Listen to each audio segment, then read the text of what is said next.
kami dari kelas 11 IPS 2. Kami hari ini akan menjelaskan tentang apa sih itu demokrasi. Dengan saya di sini Flavia. Saya Sheila. Saya Naindo. Dan saya Katarina.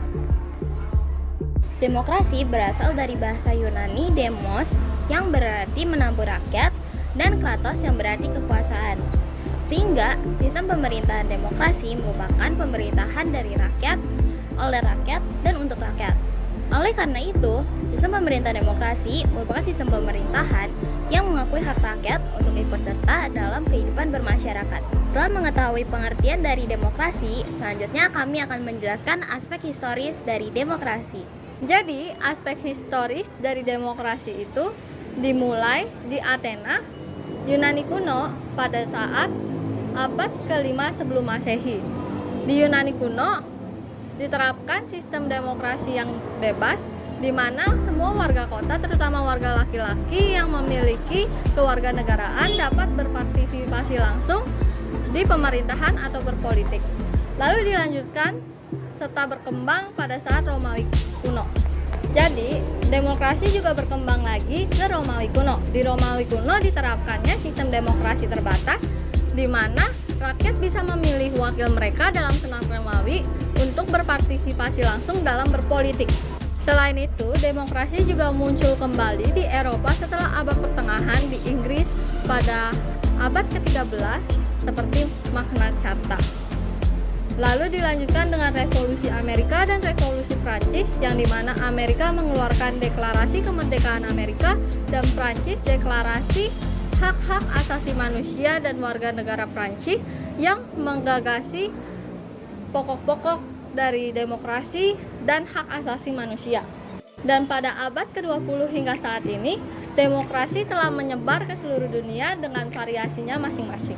Sekian aspek historis dari demokrasi, dan berikut ini kami akan menjelaskan tentang kekurangan dan kelebihan. Yang akan pertama kami bahas adalah kekurangan dari demokrasi. Jadi kekurangan dalam demokrasi itu ada 4. Yang pertama itu proses pemilihan yang lambat. Jadi itu mereka tuh kayak banyak diskusi, banyak diomong-omongin dulu. Jadi itu proses pemilihannya lambat. Nah, yang kedua ada proses pemilihan yang tidak efisien.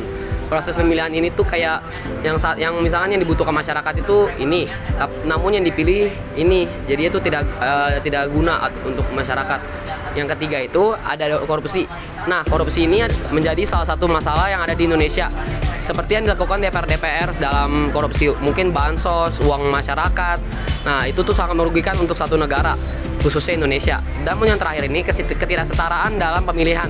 Nah, yang terakhir ini tuh tidak menjelaskan kalau seorang yang tidak terwakili atau orang yang miskin itu susah dalam melakukan pemilihan atau voting.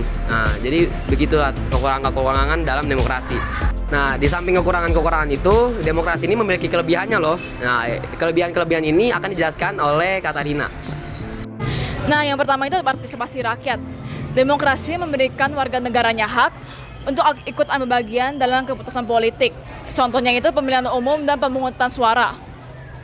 Yang kedua, perlindungan hak asasi manusia. Demokrasi melindungi hak dasar seperti kebebasan berbicara dan beragama, yang penting untuk kebebasan individu. Yang ketiga, pembagian kekuasaan. Kekuasaan dibagi antar pemerintah mencegah satu pihak menguasai pihak lainnya. Yang keempat, ada perlindungan minoritas. Hak-hak kelompok minoritas pasti juga dihormati dan dilindungi oleh pemerintah. Sekian penjelasan singkat dari kami mengenai demokrasi. Semoga bermanfaat. Terima kasih. Dadah.